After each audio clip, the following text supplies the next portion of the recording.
네, 여러분 안녕하십니까? 수정쌤입니다. 오늘 내용은 수능날 저녁에 여러분이 수능 시험을 잘 보고 집에 와서 이제 다음 날부터 있는 논술이든 면접이든 이런 시험에 참여를 해야 될지 말아야 될지를 따지기 위해서 가채점을 해야 되잖아요.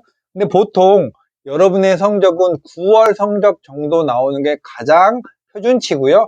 또 어떤 학생들은 더 잘 볼 수도 있고 인생 점수를 맞을 수도 있고 또 어떤 한 측면의 학생들은 기대만큼 못 볼 수도 있는데요. 일단 여러분이 여러분의 점수를 확인하는 방법은 가채점을 해서 여러분의 원점수를 확인하세요. 저녁에 7시가 넘어가고 8시가 넘어가면은 진학사나 EBS나 메가스터디나 이런 입시 업체들이 서서히 예상 등급컷이나 이런 걸 발표할 거예요. 만약에 여러분이 진학사의 아이디가 있다면 진학사에 여러분의 원 점수를 입력하면은 예상 100분위와 등급을 알려주고요. 꼭 입력을 하지 않더라도 입시 업체들이 이 정도가 원점수 등급컷이다 이런 걸로 여러분이 등급컷을 확인할 수 있고 또 등급컷과 등급컷 사이에 내 점수가 100분위가 이 정도 되는구나 라는 걸 수학적 감각이 있는 학생이면 확인할 수 있습니다.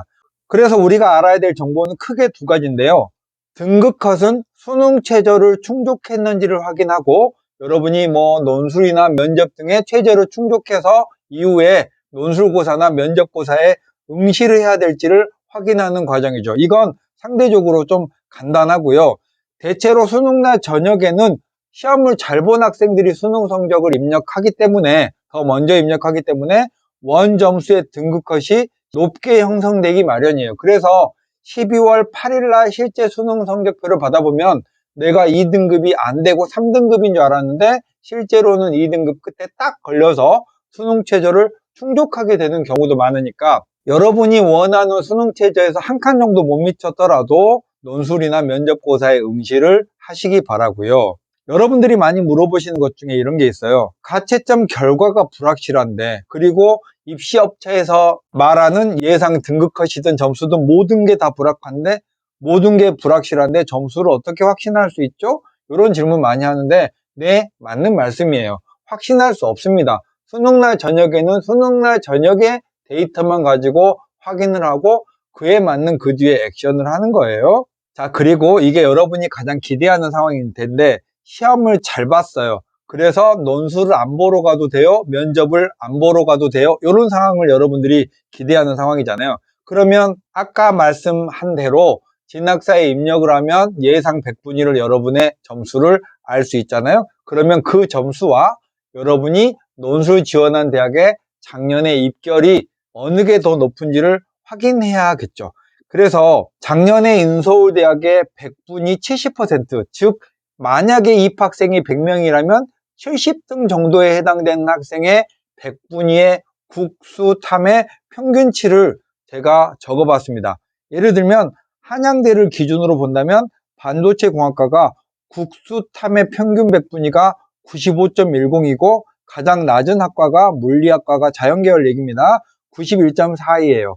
여러분의 국수탐의 평균 점수가 요 사이 정도에 들어가고 한양대를 논술 지원했다면 여러분이 획득한 점수에 따라 논술 시험을 보러 가지 않아도 괜찮습니다. 근데 여기에 있는 이 100분위에는 과목별 반영률이 포함되어 있지 않거든요. 그러니까 정말 막 대강 계산을 하는 것이고 이때는요 고려해야 될 게 수학이 100분위 평균보다 조금 더 높으면 이 점수를 그대로 여러분의 점수하고 비교하면 되겠고 여러분이 획득한 수학 점수가 여러분의 100분위 평균보다 조금 낮다면 여러분도 조금 더 낮춰 잡아야겠죠.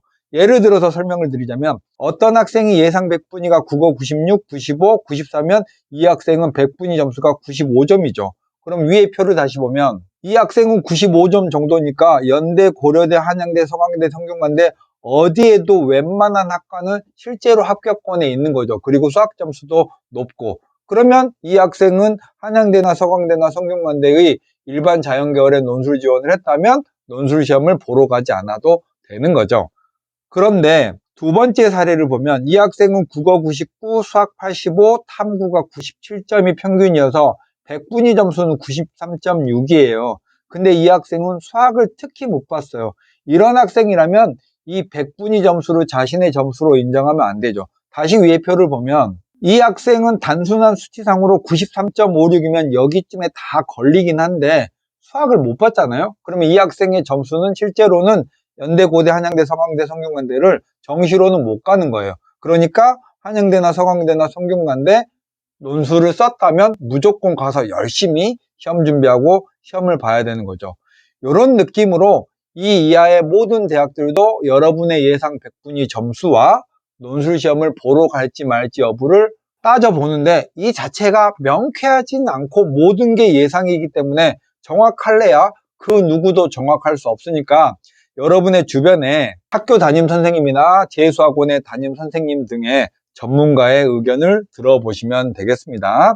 자, 수시 납치가 걱정된다고 하는 분들 많은데 약간 웃음이 나요. 만약에 여러분이 정시로 간신히 갈 수 있을 것 같다. 수능날 저녁에 확인해 보니까 그런 대학을 수시로 가면 논술로 합격하면 좋은 거죠. 올해는 정시가 2024년 내년 1월 3일부터 원서 접수가 시작되고 수시는 12월 15일부터 합격자 발표를 하니까 수시가 합격자 발표 기준으로 보면 정시보다 2달 정도 앞섭니다. 그러면 여러분의 가정이 더 먼저 화목할 거고 가정이 평안할 거니까 그건 돈의 가치로 따질 수 없으니까 정시로 그 대학이 간당간당하면 논술이나 면접 등의 수시를 치르는 건 나쁘지 않다. 그리고도 논술 같은 경우에는 인서울의 중상위권 이상의 대학은 거의 평균적으로 경쟁률이 40대 1 이상이 되잖아요. 여러분이 합격할 가능성도 높진 않아요. 근데 정시로 갈 거 수시로 가면 2달 이상 먼저 가서 합격을 하는 거니까 좋다. 그냥 논술 준비 잘해서 보라 이런 거죠. 두 번째로 여러분이 수능날 저녁에 가채점에서 내가 예상 100분위가 이거고 예상 등급컷이 이거다 라고 한 것들이 실제 수능 성적을 받아보면 다른 경우가 엄청 많습니다. 그런 경우에 대부분의 이유는 여러분이 가채점표에 적어왔거나 나는 답을 이거라고 생각한 건데 실제로 여러분의 OMR 카드에는 다른 답이 마킹되는 그런 경우가 많아서 여러분의 점수 자체를 믿을 수가 없다라는 거예요. 꽤 많은 학생들이 그래요. 그러니까 여러분이 평소에 모의고사를 보고 나서 채점한 결과랑 실제 성적표가 늘 다른 학생이라면 수능날 밤에 여러분의 예상 성적을 스스로 믿으면 안 되겠고 수시에 열심히 논술이든 면접이든 가서 봐야 되는 거죠. 그리고 여러분의 수능 성적이 확실히 수시 지원대학을 넘을 것 같다면 보러 가지 말고 이제부터 푹 쉬면서 수능 성적표를 기다리는 일만 하면 되는 거죠. 자, 다음은 수능 최저를 못 맞춘 것 같을 때요. 예를 들면 논술 전형에 가장 많이 있는 수능 최저가 2하 뭐예요? 근데 내가 수능날 저녁에 계산을 해보니까 나의 예상 등급 컷에 가장 좋은 게 2하 8이에요. 이러면 확실히 못 맞춘 거예요.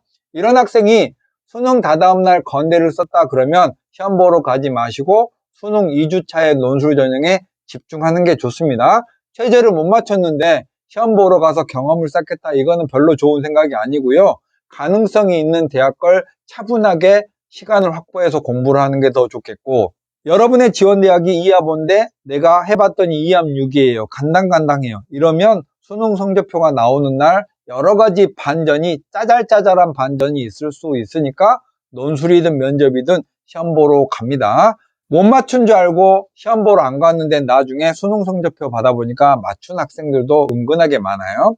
잘 판단 못하겠다면 여러분 주변의 전문가의 도움을 받아보라는 거죠. 저한테는 웬만하면 전화 주시지 말고요. 그날 저녁에 학원으로 전화가 수백 통 이상 오니까 그날은 도움을 드리기가 어려울 것 같습니다. 그래서 여러분의 참고할 수 있도록 작년 2023학년도 또는 2022학년도 인서울대학의 합격자 중에 70등에 해당되는 100명이라면 70등 정도에 해당하는 학생의 성적을 쭉 다 리스트를 올려놨으니까 여러분의 점수와 함께 비교해 보면서 수시의 논술이나 면접을 볼 건지 말 건지를 결정을 하시면 되겠습니다. 그리고도 궁금한 점이 있으시면 밑에 댓글로 문의 남겨주시면 제가 아는 범위 내에서 도움을 드릴게요. 수정쌤이었습니다. 안녕.